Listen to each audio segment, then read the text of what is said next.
만일 땅에 있는 우리의 장막집이 무너지면 하나님께서 지으신 집, 그 손으로 지은 것이 아니요 하늘에 있는 영원한 집이 우리에게 있는 줄 아느니라.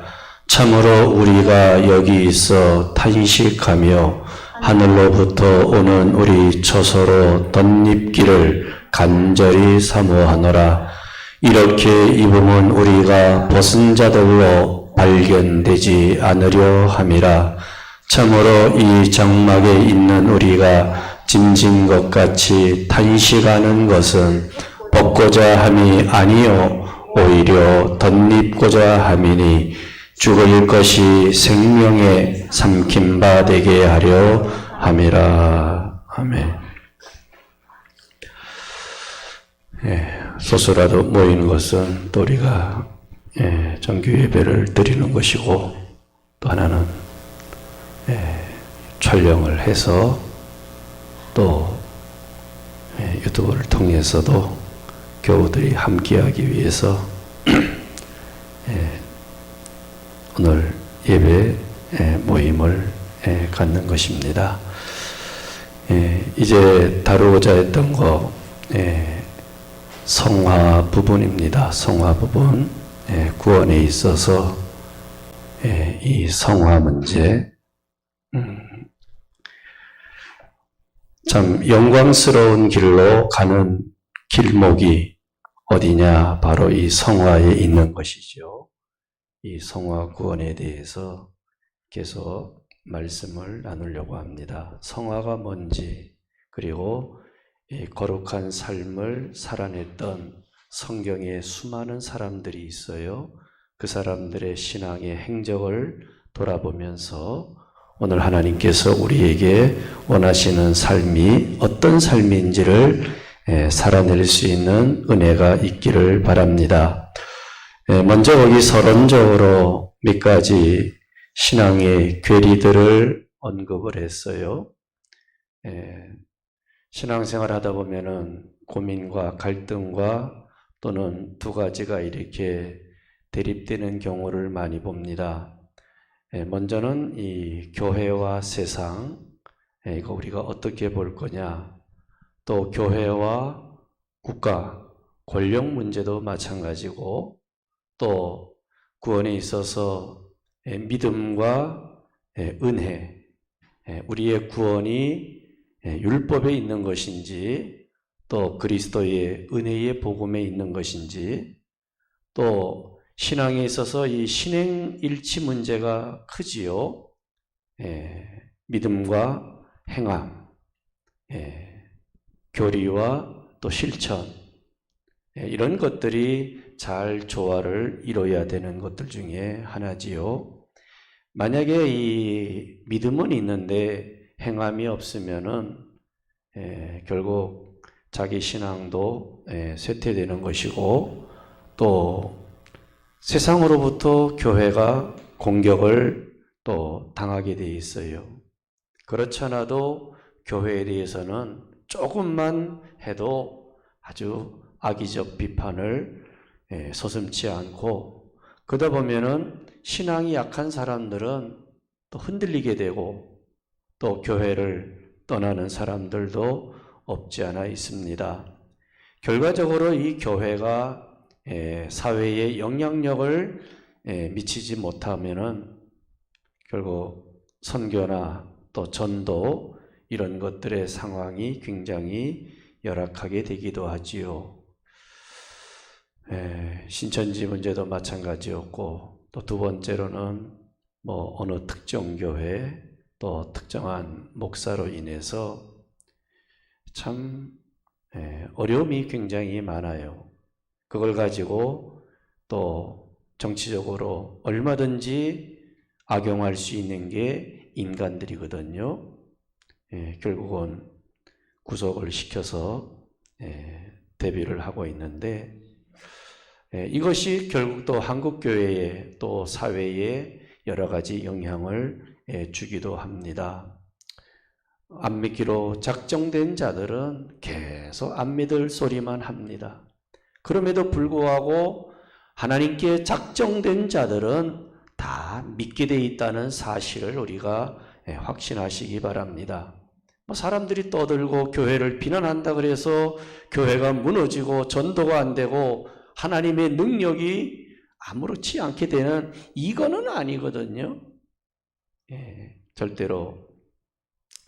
또 우리가 이 구원론에 있어서 문제를 제기하는 것은 이 구원의 서정에 있어서 구원의 순서가 있지 않습니까? 그 중에서 우리가 믿음으로 그 다음에 의롭다 하심을 받는 칭의 구원이 있고 그 다음에 칭의 구원을 받은 사람들이 이제 구원받은 것으로 끝나지 아니하고 일평생을 어떤 삶을 내가 하나님의 자녀로서 또 직분자로서 사명자로서 어떤 삶을 살아가야 되느냐, 이 삶의 문제가 바로 성화 문제지요. 일반적으로 한국교회는 칭의 구원은 굉장히 강조를 많이 합니다. 믿음으로 구원받고 할렐루야. 근데 그 다음 문제는 가르치지 않거나 도와주지 않거나 방치해버려요. 그래서 세례받으면은 그냥 그걸로 끝나요. 정말 세례받기 전에는 내가 무엇을 믿는지, 누구를 믿는지, 왜 믿는지 이거를 가르쳐서 세례를 줍니다. 근데 그거는 오래 못 가잖아요. 그 다음에 세례받은 다음에 내가 하나님의 자녀로서 어떤 삶을 살아가야 되는지, 어떻게 헌신하고 어떻게 하나님의 영광을 위해서 세상의 빛과 소금이 되는 그 숭고한 삶을 살 수 있도록 권면하고 가르치고 힘을 북돋아 주는 게 바로 신앙의 어떠한 그 구조 아닙니까? 근데 칭의 구원은 굉장히 강조하고 좋아하는데 이 성화 구원적인 면에서는 굉장히 약화되어 있다 하는 얘기를 하고 있는 것입니다. 그래서 성경에서 말하는 칭의 구원, 이것이 어떤 것이고 그 다음에 우리가 말씀을 나누고자 하는 것은 성화 부분이에요. 성화 부분. 이 칭의 구원은 우리가 잘 아는 대로 예수님을 나의 구주로 영접하고 믿고 그 믿음으로 우리를 뭐라 그래요? 의롭다 하신다.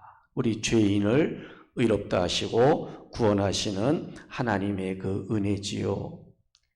그런데 이 성화는, 칭의는 단회적이에요. 한 번입니다.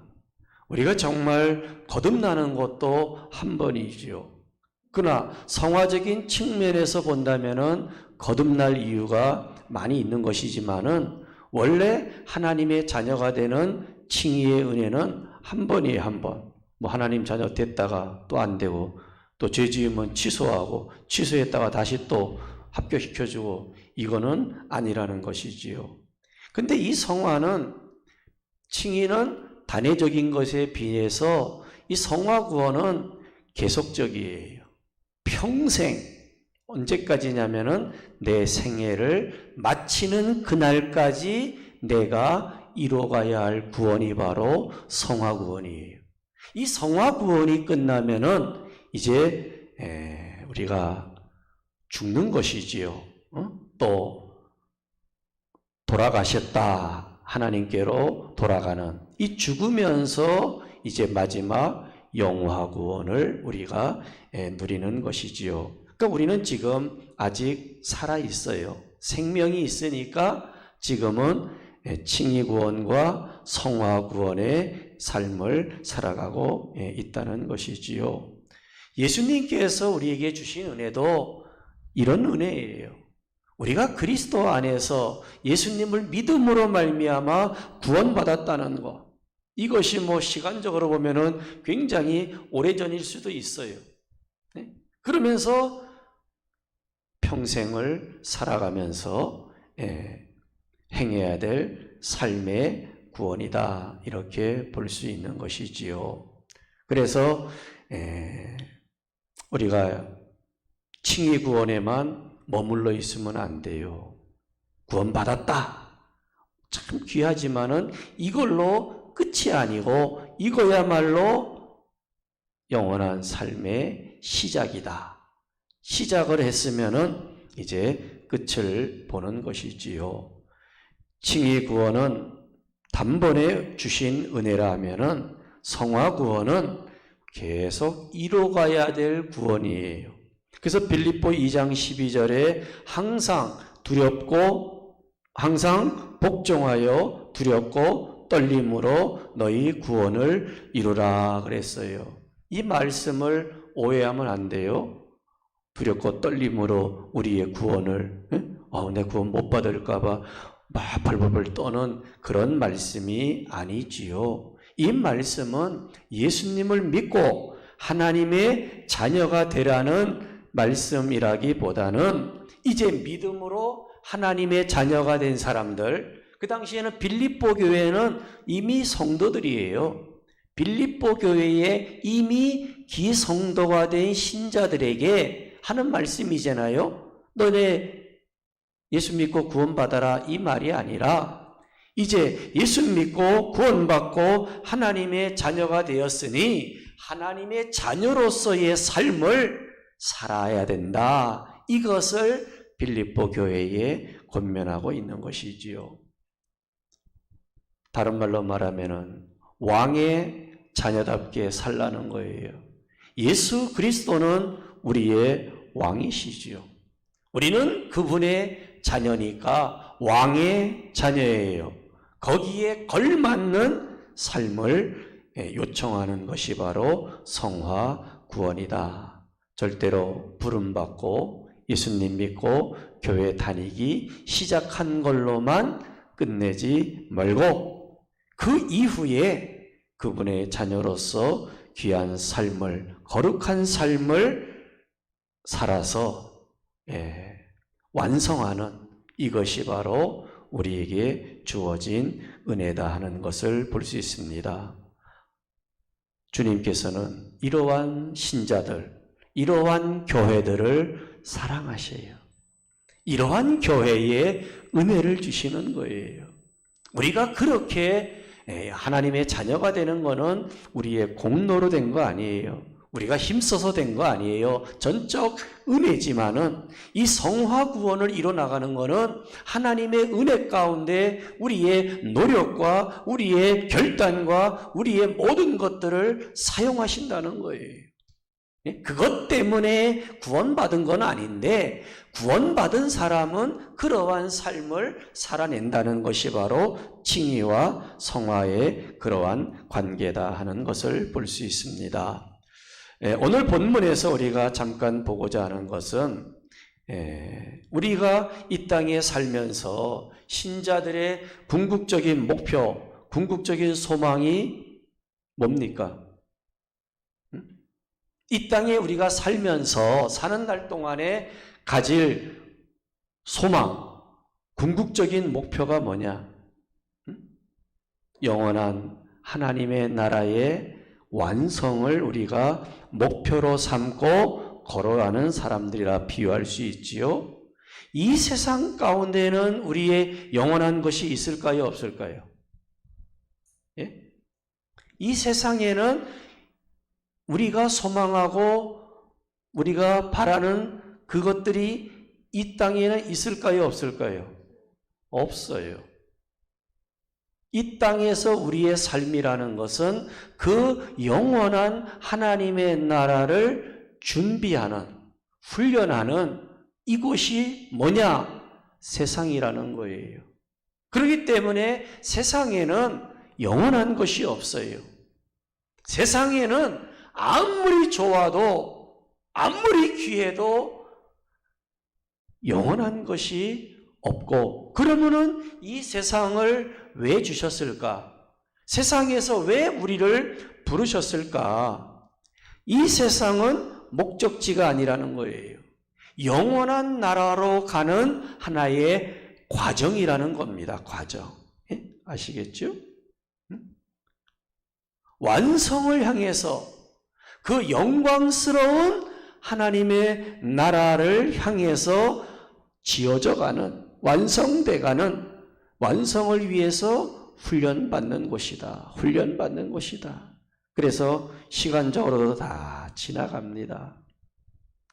우리 어른들 때도 언젠가는 다 지나가고, 다음 세대 때도 또 지나가고, 또 그 다음 세대가 또 오겠지요.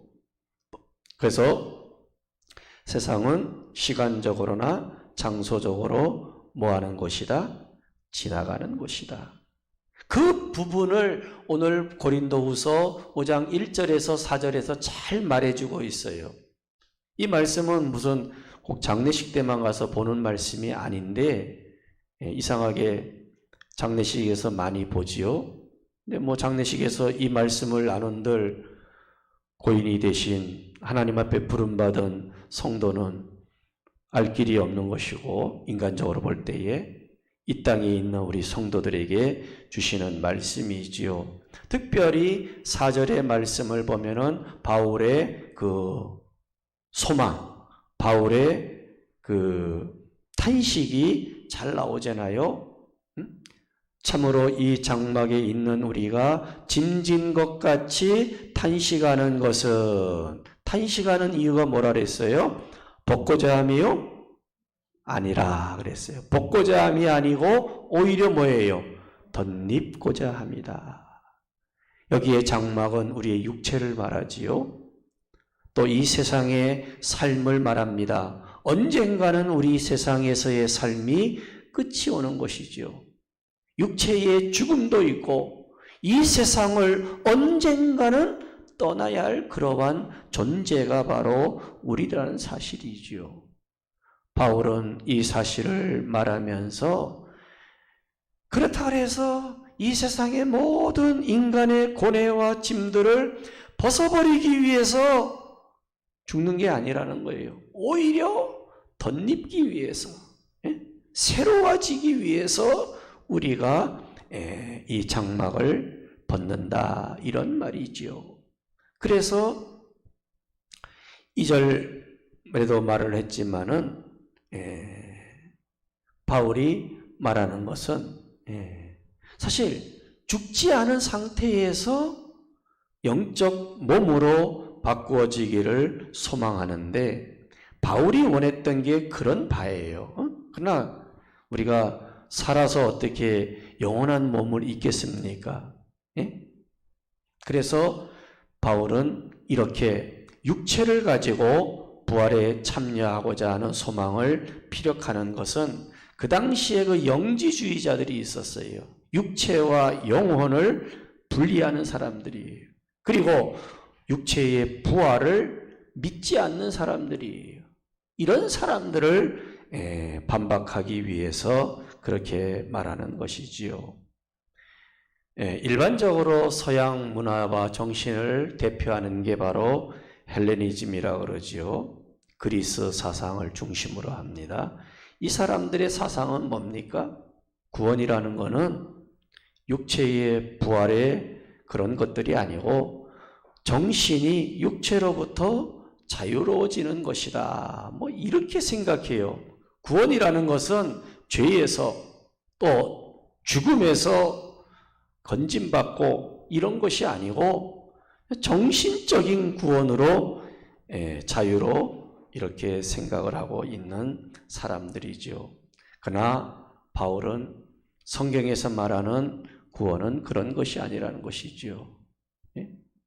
우리가 거룩한 몸으로 변화될 것을 이야기하고 있지요. 그래서 다시 4절의 말씀을 봅니다마는 우리가 탄식하는 이유가 뭐냐?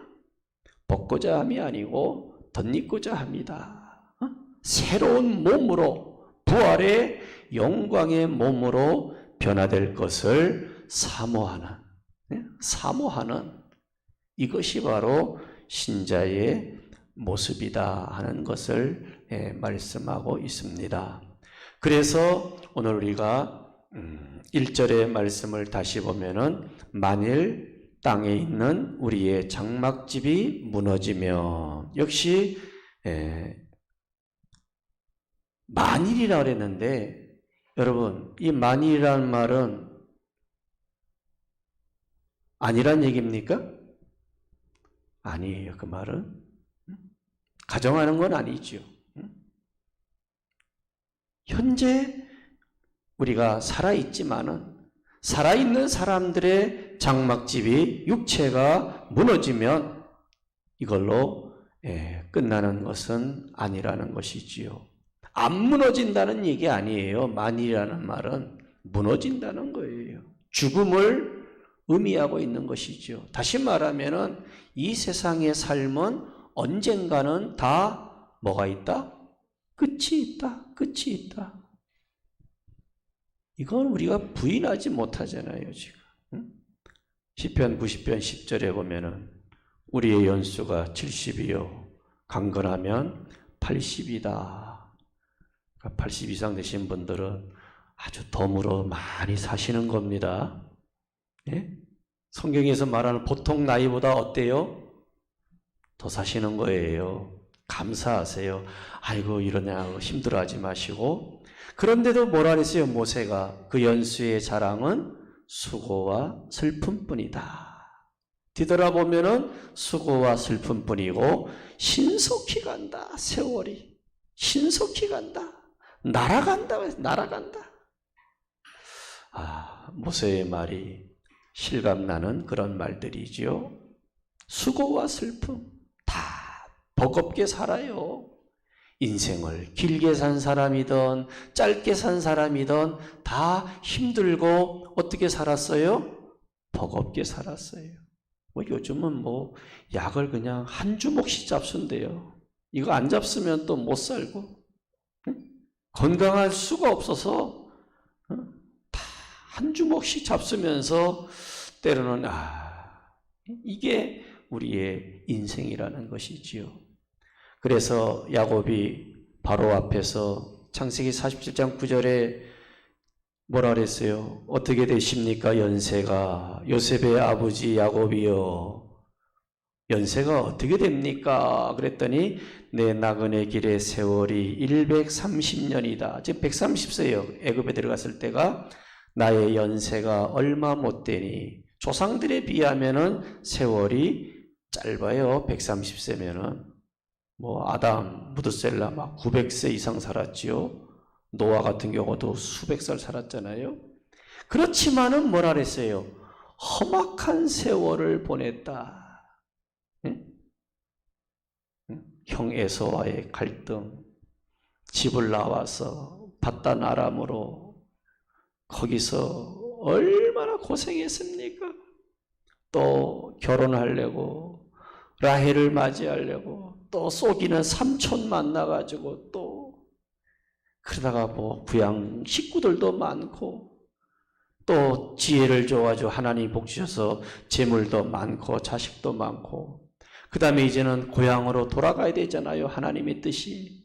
근데 삼촌이 안 놔주려고 그러지. 빈손으로 가면 안 되지. 어떻게 해가지고 20년 만에 돌아가는데 야복강 건너기 전에 또 형 에서가 20년 동안 칼을 갈고 있었어요. 이야, 참 무섭잖아요. 쌍둥이인데 형이 죽인다 그러는 거예요. 또 하나님 앞에 환도뼈가 부러지도록 그냥 다 또 기도하니까 또 하나님이 길을 열어주시는데 에서 만날 때에 다 회복이 되고 그리고 이제 정신없이 또 한 10년 지나다가 세겜 땅에 머물지요. 그다 집안이 또 다 쑥대밭되지요. 자식들이 세겜 추장 아들하고 또 어떻게 해가지고 디나가 또 당하지요, 딸이. 그러니까 또 화가 나가지고 할례를 받으라 해놓고서 가서 칼로 남자들은 다 죽여버리고 이게 도대체 되는 집인지 이 야곱이 그렇게 살았어요. 그리고 배다른 자식들의 갈등이 얼마나 많습니까? 그 중에 일환이 요셉을 그렇게 미워해서 애굽으로 팔고 그래서 어떻게 또 참 하나님의 은혜로 이렇게 돼가지고 요셉을 따라서 애굽에 와서 지금 바로 앞에 서 있는 130년의 세월 이거는 책으로 써도 어마어마한 시간과 세월이지요. 그래도 솔로몬도 전도서 2장 22절 3절에 뭐라 그럽니까? 사람이 해 아래서 수고하는 모든 수고와 마음에 쓰는 것으로 소득이 무엇이랴? 일평생의 근심과 수고와 슬픔뿐이라. 이 솔로몬도 그랬어요. 마음이 밤에도 쉬지 못했다. 이것도 헛되도다. 사람이 뭘 많이 가지고 살아도, 적게 가지고 살아도, 뭘 많이 알고 살아도, 모르고 살아도, 뭐를 얻고 성취하고 살아도, 때로는 세상에서 내가 원하는 것을 얻지 못하고 산다 할지라도 다 수고와 슬픔뿐이라는 거예요. 다시 말하면은 이 세상의 삶은 다 끝이 있다. 장막집이 무너지는 거, 거스릴 수 있는 인생은 아무도 없다는 거예요. 세상에서 부귀영화, 고대 역사본 많이 나오죠. 중국에도 있고, 유럽에도 있고, 나폴레옹도 있고, 권세자들 많지요. 5대양 6대주의. 그 다음에 이 독재자들도 많지만 다 끝장났고, 가까운 북한. 참 무서운 사람들이지요. 우린 저기가 살아라면 아마 다 못 살 거예요, 아마. 수해복구 명령 떨어지니까 30만 명이 모였대요, 30만 명. 함흥으로 가라, 전부 다. 한경도가 아마 마지막 그 하이선으로 영향이 좀 심한 것 같아요, 피해가. 현장 가가지고 말 한마디면 수십만 명이 막 그냥 모여들고 이러는데 다 끝이 났어요. 안 끝난 것처럼 해서 사람의 시신에다가 방부제를 넣어가지고 해가지고 언젠가는 김일성 동상들이, 레닌 동상이 막 무너지는 것처럼 그럴 날도 이제 머지않아 오는 것이지요. 러시아나 중국이나 일본이나 아베 같은 사람 보세요. 한 8년 정도 총리했는데 또 어떻게 이맘때쯤 돼가지고 장이 안 좋아가지고 그 좋은 자리도 다 내려놓는 거 보세요.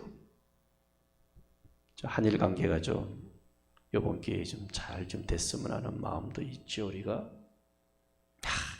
보통 내기들이 아니에요. 다 끝이 있어요. 끝이 있다는 거죠.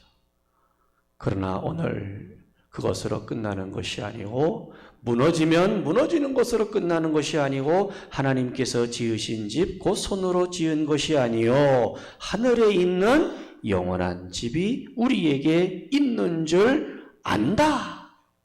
이것을 사모하고 기다리고 이렇게 변화되는 것을 바울이 지금 말하고 있는 것이지요. 예수님 재림도 마찬가지지요. 마태복음 16장 28절에 예수님이 말하셨죠. 진실로 너희에게 이르노니 여기 섰는 사람 중에 죽기 전에 인자가 그 왕권을 가지고 오는 것을 볼 자들도 있느니라. 여기 제자들이 살아있는 날 동안에도 인자가 왕권을 가지고 오는 것을 볼 자가 있다. 이거를 예수님의 재림으로 생각한 거예요. 근데 예수님이 다시 오십니까? 지금까지도 아직 재림하지 않으셨잖아요. 이 말씀은 굉장히 좀 어려운 말씀 중에 하나인데, 본문을 그대로 해석을 한다면은 예수님의 오심이 왕권을 가지고 온다. 이 말은 바실레아라는 말인데, 왕권, 왕국, 또 통치라는 말이에요. 예수 그리스도의 통치, 다시 말하면은 부활 이후에 그리스도의 왕국이, 하나님의 나라가 강권적으로 역사하는 것들을 너희 제자들이 볼 것이다. 그게 대표적인 게 바로 로마입니다. 로마가 교회를 그렇게 박해하고 죽이다가 국교로 인정하는 것도 그리스도의 복음이 전 세계에 곳곳마다 이제 그리스도의 제자들을 통해서 또 수많은 성도들을 통해서 이제 복음이 하나님의 나라가 선포되어지고 이루어지는 것을 너희들이 당대에도 볼 수 있다. 이 말씀이지 재림으로 오해하면은 이야기가 너무 커지는 것이지요. 자, 그러면은 우리에게 이 죽은 자와 산 자 사이에 어떤 차이가 있을까? 이 문제를 한번 보지요. 자, 쉽게 말하면 여러분, 요즘은 매장을 많이 해요? 화장을 많이 해요? 예? 여러분 어떻게 유언을 남기셨어요? 나는 화장하지 마라? 어떻게 그런 말도 안 하시죠? 그거 말하고 나면은 밥맛이 좀 없으시죠? 또 괜히 나 죽을까? 또 혼자 있을 때 또 이 생각 저 생각 많이 나는데 화장하면은 다 몸이 불타는 거지요. 한 주 매체가 되고 만약에 매장을 하면은 어떻게 돼요? 결과는 또 썩어서 또 먼지 흙이 되는 거잖아요. 여러분 화장한 사람이나 땅에 묻어서 매장이 돼서 썩은 사람이나 마지막 날에 부활할 때 누가 더 영광스러워요? 누가 더 영광스럽겠습니까? 이런 질문 던지면 뭐라 그래야 돼요? 또 생전에 다리나 손을 잃어버리는 사람들도 있어요. 잘라지거나 이렇게 불의의 사고로 인해서 이런 분들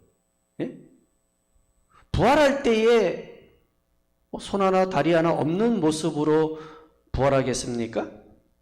부활할 때는 매장이나 화장이나 사고나 이런 거에 관계없고 멀쩡한 사람이나 차이가 있다 없다?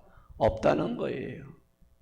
어려서 죽은 사람, 나이가 많이 들어서 돌아가신 분이나 혹은 병을 너무 앓아가지고 돌아가신 분이나 건강하게 산 사람이나 마지막 부활의 때에는 차이가 있다 없다?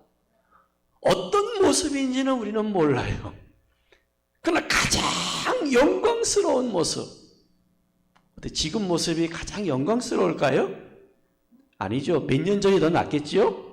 모습을 본다면은 그럼 몇 년 전보다는 그 전전이 더 낫겠지요. 그러면서 생각해봐요. 내가 어떤 몸으로 가장 영광스러운 부활의 몸으로 주님을 만날 것인가?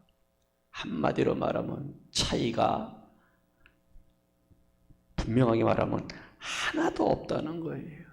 고린도전서 15장 39절 이하에 보면은 하나님께서 각 종류별로 특유한 형체와 육체를 줬다 그랬어요.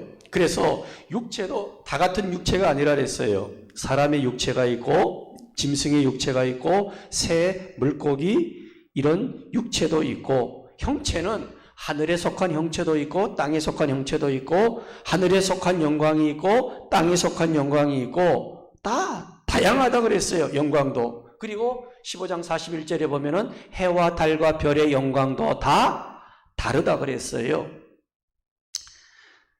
다시 말하면은 그 영광이 이 고린도 15장이 부활장 아닙니까? 부활장. 여러분 애벌레가 나중에 뭐가 돼요? 나비가 되잖아요. 애벌레의 영광과 나비의 영광이 같아요, 안 같아요? 틀려요. 나비는 정말 멋있어요. 근데 애벌레는 멋있어요? 근데 그 애벌레가 나비가 어디서 나와요? 애벌레에서 나오잖아요. 자, 꽃을 한번 생각해 보세요. 꽃이 자체의 영광과 핀 꽃의 영광은 어리게도 아름답고 영광스러워요. 꽃이잖아요. 차이가 난다는 거예요. 다르다는 거예요. 자, 그런데 여기에서 지금 말씀하고자 하는 거는 먼저 죽어서 주를 만나는 사람이나 살아서 주님을 만나는 사람이나 차별이 없다, 차이가 없다는 게 오늘 핵심적인 얘기예요. 인간의 죽음 앞에서. 그래서 오늘 1절에 만일 땅에 있는 우리의 장막집이 무너지면 차별이 없는 거예요. 하나님께서 지으신 영원한 집이 우리에게 똑같이 우리에게 덧입혀진다는 사실이죠. 살아있는 자 그대로 변화된 몸으로 하늘로부터 오는 처소로 덧입기를, 변화되기를 간절히 사모한다, 기다린다. 이것이 바울의 고백 아닙니까? 차이가 없는 거예요. 우리 인간 원래 하나님 앞에서. 그러니까 죽어서 믿다가 죽어서 또 살아서 믿는 자들, 근데 주님이 오실 때에 차이가 없다는 거예요. 여기서 우리가 죽음을 두려워하지 아니하는 거. 그래서 아무런 불이익이 없다는 거예요. 살아서 주님을 만나든지 죽어서 주님을 만나든지 부활해서 재림할 때 아무런 불이익이 없다, 차이가 없다는 말을 하는 거예요. 그래서 뭐 죽은 자들에 대해서는 뭐 안 됐고 불쌍하고 아이고 뭐 더 살아야 되고 뭐 막 이런 얘기들이 우리가 볼 때는 뭐 조금 그렇지만은 하나님 앞에서 보면 그거는 아무런 문제가 안 되는 얘기라는 거예요. 예? 조금 더 살았다고 더 행복하고 조금 덜 살았다 해서 불행하다는 얘기도 아니에요. 예? 오늘 믿음으로 살다가 죽은 자들, 그래도 살아있는 자들, 예? 주님을 이제 만날 텐데, 그게 바로 데살로니가전서 4장 13절이죠. 성경구절 다 있죠. 형제들아, 자는 자들에 대하여 죽은 자들이죠. 너희가 알지 못함을 우리가 원하지 않는다. 왜냐하면은 소망 없는 다른 이와 같이 슬퍼하지 않게 합니다. 우리가 예수에 죽었다가 다시 사심을 믿을진대 이와 같이 예수 안에서 사는 자들도 하나님이 저와 함께 데리고 오시리라. 우리가 주의 말씀으로 너희에게 이것을 말하노니 주님 강림하실 때까지 우리 남아있는 자도 자는 자보다 결단코 앞서지 못하리라. 바울이 데살로니가 교회 성도들 가운데 보니까 믿음으로 살다가 죽은 성도들을 보면서 낙심하고 두려워하고 뭐 불쌍하고 막 너무 거기에 그냥 목 박혀 있는 거예요. 안 되겠다. 저들로 하여금 위로해주고 소망을 주고 확신을 주고 두려워하지 않게 하기 위해서 이 말씀을 지금 주시는 거예요. 주님의 재림하실 때에는 불이익이 없다, 차이가 없다. 죽은 자나 살아있는 자나 다 같이, 다만 순서와 시간을 조금 본다면은 뭐라 그랬어요? 함께 데리러 오는데 주님 강림하실 때에 15절에 보면은 우리 살아남아 있는 자, 지금 믿음으로 살아남아서 사는 자들보다 자는 자, 이미 죽음을 맛본 성도들이죠. 이 사람들보다 결단코 앞서지 않는다. 그러니까 주님 오실 때에 부활하는 게 바로 첫째 부활이 믿는 그리스도인들이에요. 이 땅에 죽은 성도들. 그리고 그 다음에 이 땅에 살아있는 성도들이 들림을 받는 거예요. 이게 휴거라는 거죠. 휴거. 들림을 받아서 주님을 만난다는 거예요. 그 순서로 보면은 똑같은데 우리 표현을 하자면은 먼저는 주 안에서 죽은 자들이에요. 그리고 이 땅에 남아있는 그 성도들을 들림을 받는다는 거예요. 사실 우리 인간 표현으로 보면은 누가 더 영광스러워요? 한 발자국 그래도 먼저 일어난 사람, 예를 들면은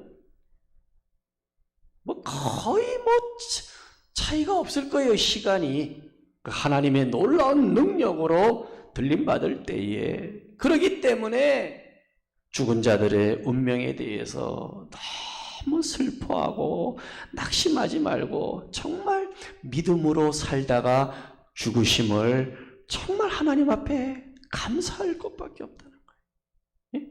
한 번밖에 없는 인생인데 절대로 그러기 때문에 지나치게 슬퍼하지 말아라. 낙심하지 말아라.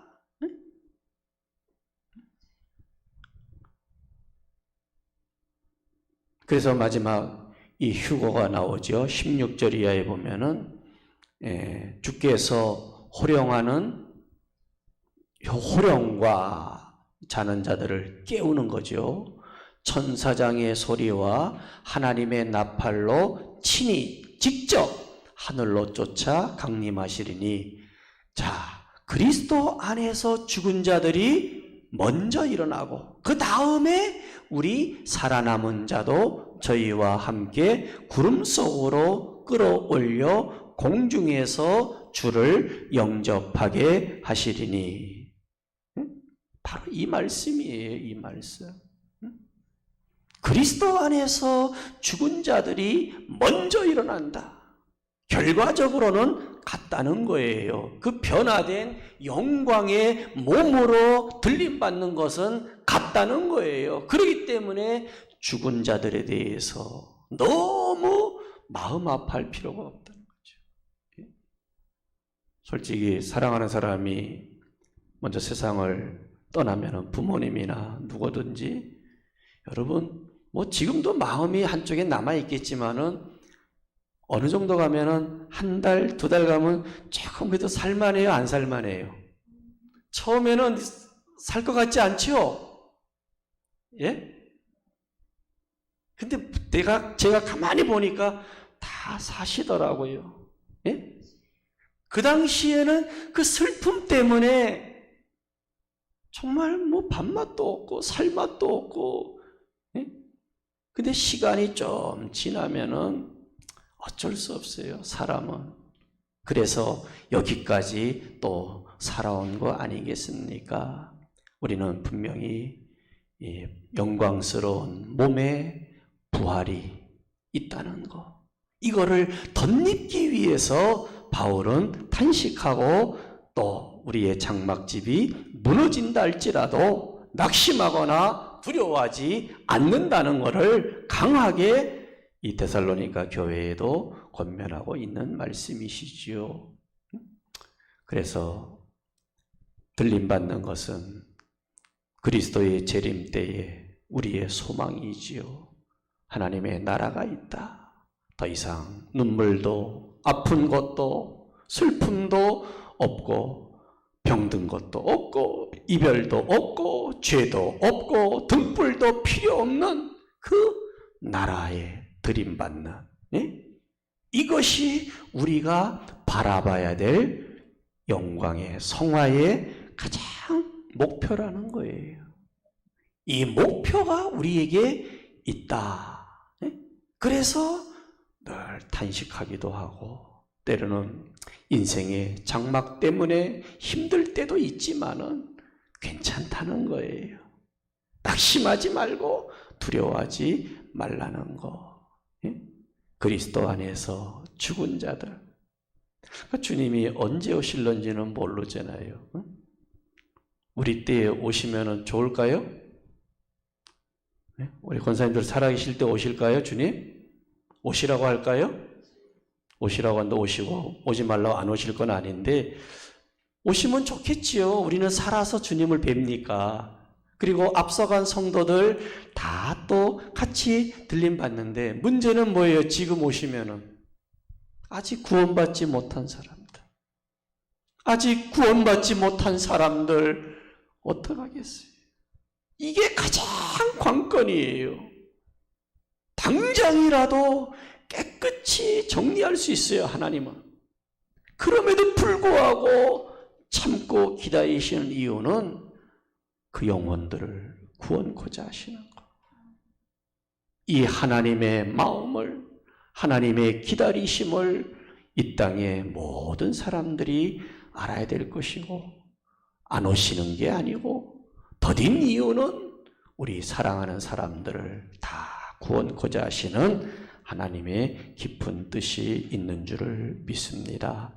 그래서 오늘 성화의 이 영광스러운 길로 이제 우리가 가는 길인데, 이 세상에서 사는 날 동안에 가는 길인데 절대로 오해하지 말아야 되고, 또 오늘 말씀처럼 정말 덧입기를 사모하면서 우리의 남은 삶들을 살아내는 어떠한 고난과 역경과 환난 앞에서도 살아내는 그러한 은혜가 있기를 주님의 이름으로 축복합니다.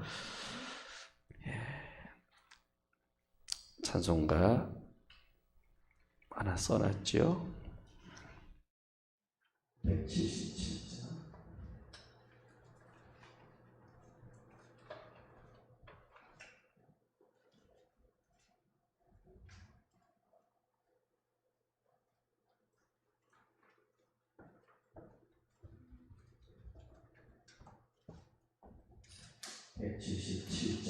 찬송하시겠습니다.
하나님 감사합니다. 유한한 세상을 살아가면서 영원한 나라로 영광스러운 몸의 부활을 사모하며 우리 살아있는 성도들과 또는 주님 부르셔서 먼저 주 앞에 간 사랑하는 모든 성도님들, 우리 신앙의 선조들을, 선배들을 생각하면서 우리 모두가 하나님 앞에 영광스러운 몸으로 언젠가는 우리의 장막집이 다 무너질 텐데 그래도 버리지 아니하시고 함께하시고 위로하시고 소망 주신 은혜를 감사합니다. 어렵고 힘든 가운데서도 함께하시고 건져주시고 붙드신 아버지 하나님, 이 코로나로 인하여 어려운 사태 가운데서도 두려워하지 않게 해주시고 낙심하지 않게 해주시고 믿음의 주여 우리를 온전케 하는 이가 되시는 주님만을 바라보게 하여 주옵소서. 원치 않는 일들로 인하여 힘들고 어렵고 낙심하며 때로는 여러 가지로 흔들리며 함께하지 못하는 지체들 어느 곳에 있든지 이 놀라운 영광의 부활의 목표를 바라보며 주님과 함께 또 사랑하는 교우들과 함께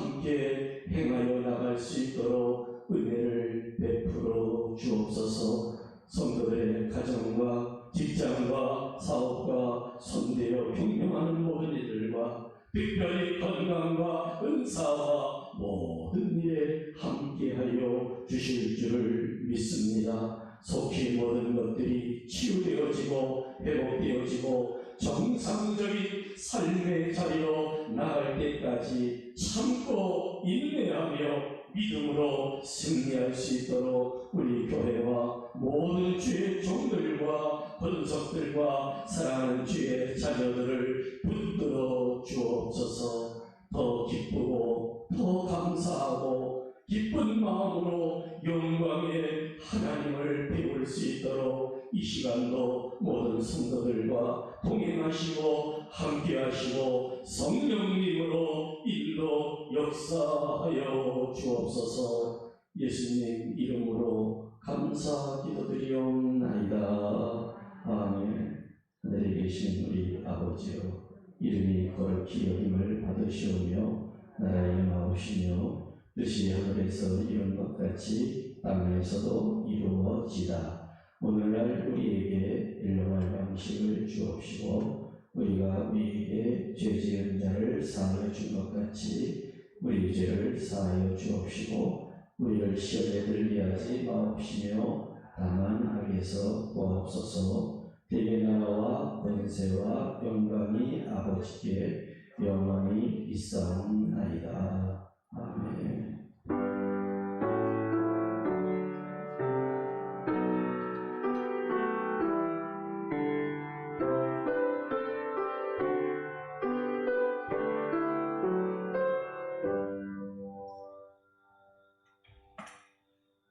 수요일을 마치겠습니다. 함께 하나님 들어가시겠습니다.